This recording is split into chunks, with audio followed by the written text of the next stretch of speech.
The Dusseldorf Vampire, the killer who fed on fear. In the late 1920s, the German city of Dusseldorf lived under a shadow created by one man, a man who moved through the night like a ghost, a man who killed not for anger, not for revenge, but for pleasure. His name was Peter Kürten, but the world would remember him as the Dusseldorf Vampire.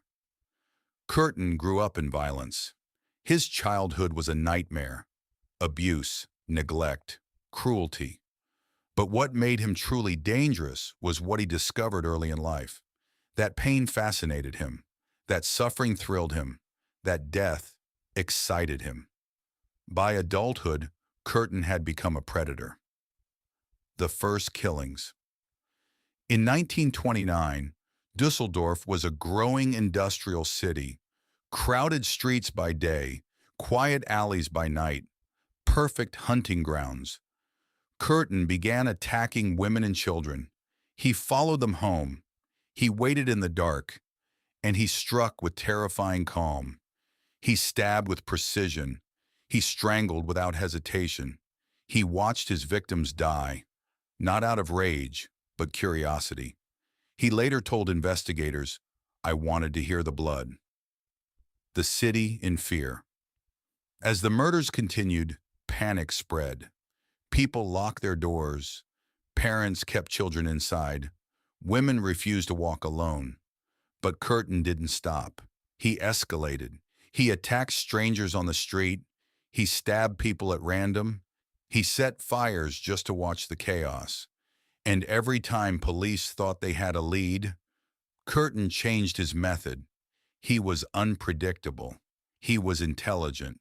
He was enjoying the fear. The letters. At the height of the panic, Kürten began sending letters to newspapers, detailed descriptions of the murders, maps, taunts, clues only the killer could know. He wanted attention. He wanted fame. He wanted Dusseldorf to know he was in control. The press called him the vampire because he drank blood from some victims. Kürten didn't deny it. In fact, he enjoyed the name. The mistake.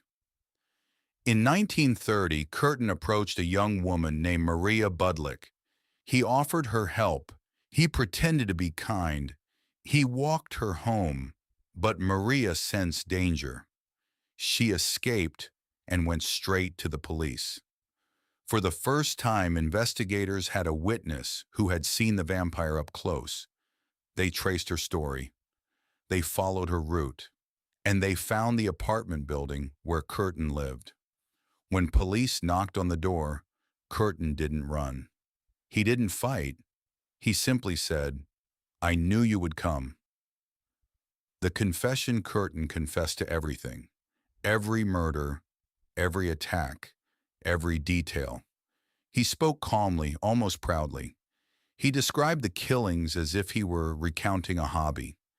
He told investigators he felt a wave of pleasure when he killed. He said fear was music. He said death made him feel alive. The courtroom was silent as he spoke.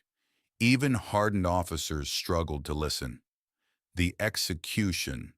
In 1931, Peter Kürten was sentenced to death by guillotine.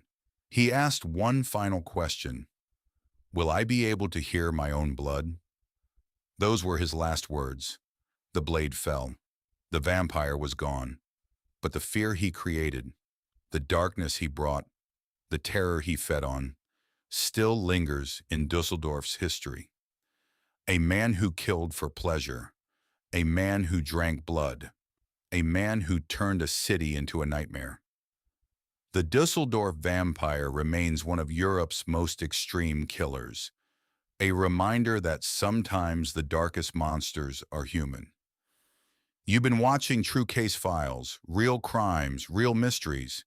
If you want more cases like this, subscribe and let me know which story you want to see next.